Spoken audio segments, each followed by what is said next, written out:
The last lesson कहने को पहला चैप्टर है और टाइटल का नाम ही है the last lesson by Alphonse Daudet. Alphonse Daudet के बारे में अगर हम बात करें तो ये एक फ्रेंच नॉवेलिस्ट हैं और एक शॉर्ट स्टोरी राइटर भी हैं। द लास्ट लेसन पर्शियन सेना ने वर्ष 1870 में फ्रांस पर आक्रमण कर दिया।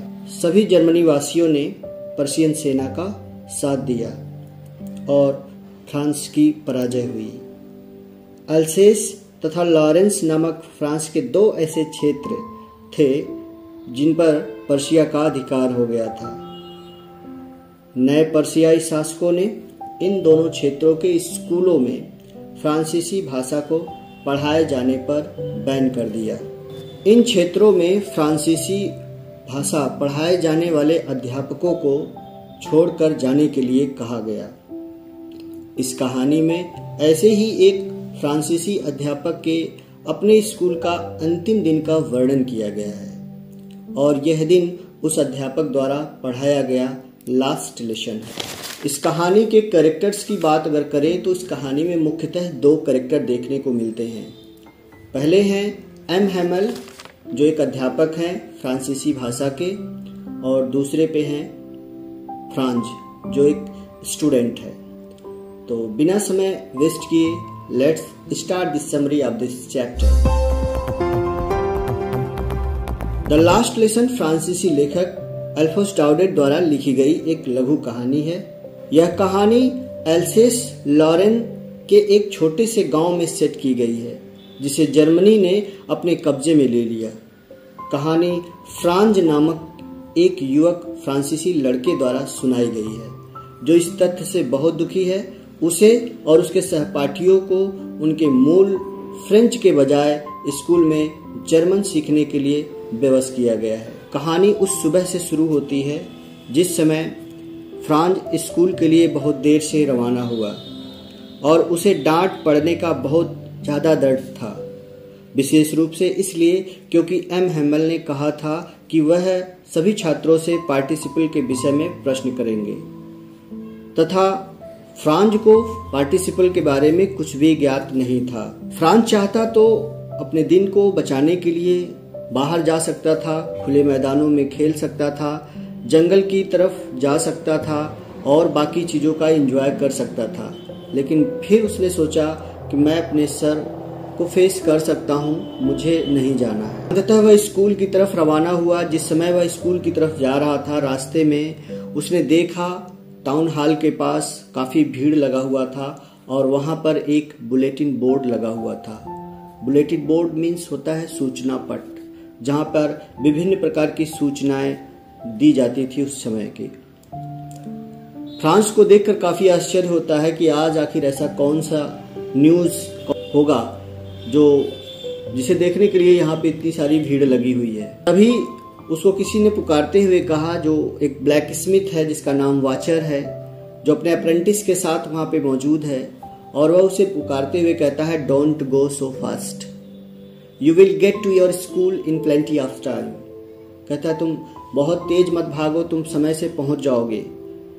फिर भी इसे लगता है कि वह मजाक कर रहा होगा और आगे के लिए निकल पड़ता है। फ्रांज विद्यालय पर पहुंचा अपने तो क्लासेस शुरू हो चुकी थी।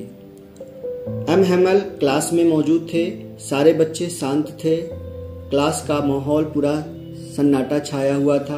आमतौर पर जब स्कूल शुरू होता था तो अफरा तफरी या शोरगुल होता था जिसे बाहर गली में सुना जा सकता था। जैसे ही फ्रांज क्लास में पहुंचा उसी समय एम हैमल ने उसे देख लिया और बड़ी दयालुता पूर्वक कहा, नन्हे फ्रांक जल्दी से अपने सीट पर जाओ, बैठ जाओ, और बड़े प्यार से कहा go to your place quickly little Franz, we were beginning without you. Franz को कुछ समझ नहीं आता है, वो काफी स्तब्ध हो जाता है क्योंकि टीचर का इस तरह से व्यवहार बहुत ही उसके लिए शॉकिंग था, क्योंकि उसे डर था कि वह निश्चित रूप से उसे पनिशमेंट मिलने वाला है।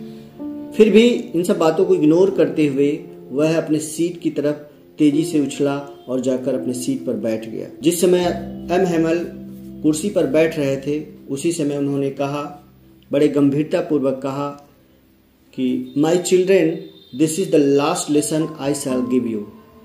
कहा प्यारे बच्चों, आज ये मेरा आखिरी चैप्टर है जिसे मैं तुम्हें दूंगा, क्योंकि the order has come from Berlin to teach only Germany in the school of Alsace and Lorraine, जिसके बारे में ऑलरेडी हमने चर्चा किया हुआ है।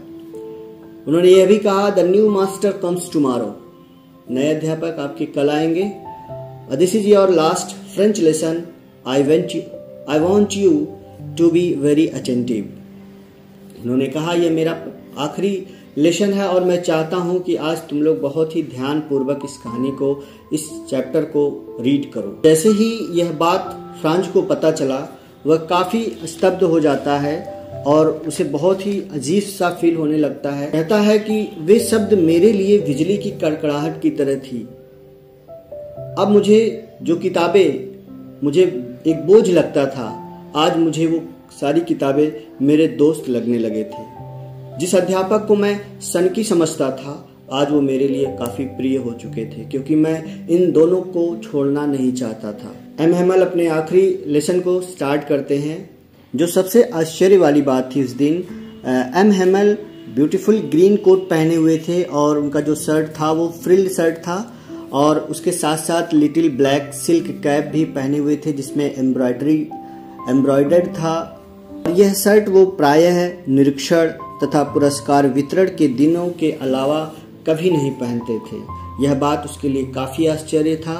और इसके अलावा गांव के कुछ लोग भी क्लास के पीछे सीट पे बैठे हुए थे, जिसमें एक बूढ़ा हाउजर है जिसकी तिकोनी टोपी है, द फॉर्मर मेयर है और द फॉर्मर पोस्टमास्टर। ये तीनों चीजें आपको याद रखना होगा। 3 लोग बैठे हुए हैं, ओल्ड हाउजर और फॉर्मर पोस्टमास्टर और फॉर्मर मेयर। ये 3 लोगों का आप नाम याद रखेंगे, क्योंकि ये क्वेश्चन में पूछे जाते हैं कि कौन कौन लोग पीछे बैठे हुए थे।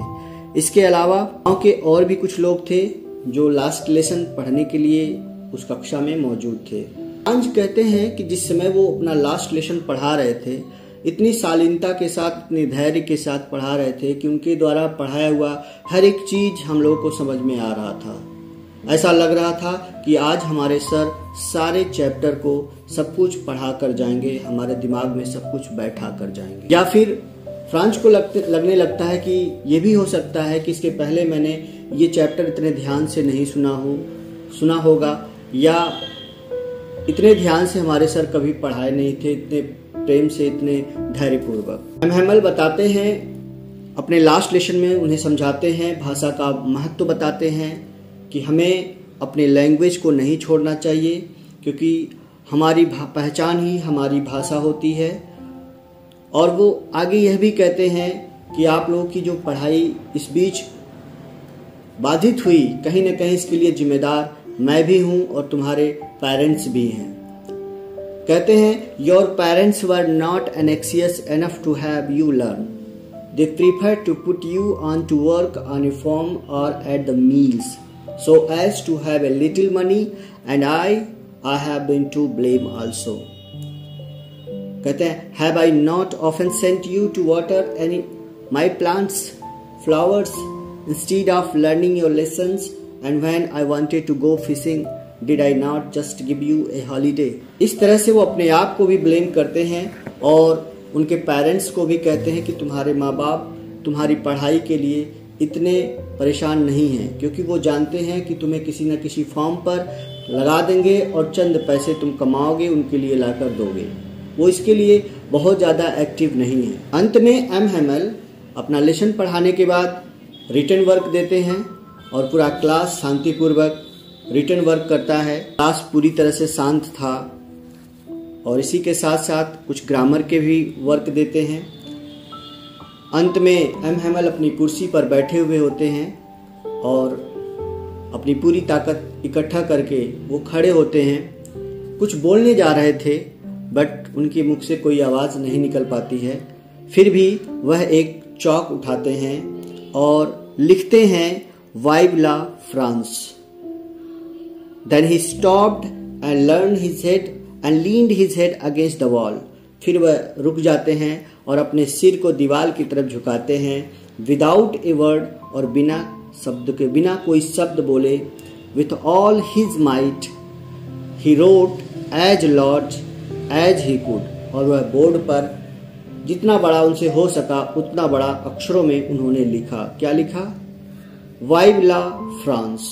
इतना वो लिखते हैं जिसका मतलब होता है फ्रांस जिंदाबाद। इसके साथ साथ वो कहते हैं स्कूल इज डिसमिस्ड, क्लास खत्म हुआ, यू मे गो, अब आप जा सकते हो। तो प्यारे बच्चों, इस तरह से यह चैप्टर एंड होता है। आई होप आप लोगों को इस चैप्टर का समरी समझ में आया होगा। उम्मीद करते हैं ये चैप्टर आपको अच्छे से समझ में आया होगा। वीडियो अच्छा लगा हो तो वीडियो को एक लाइक करेंगे, चैनल पर नए हैं तो चैनल को सब्सक्राइब कर लेंगे, और इस वीडियो को अपने दोस्तों को, अपने क्लास के सभी बच्चों को शेयर जरूर करेंगे। मिलते हैं आपसे अगली वीडियो में शॉर्ट आंसर और लॉन्ग क्वेश्चन के साथ। Thank you.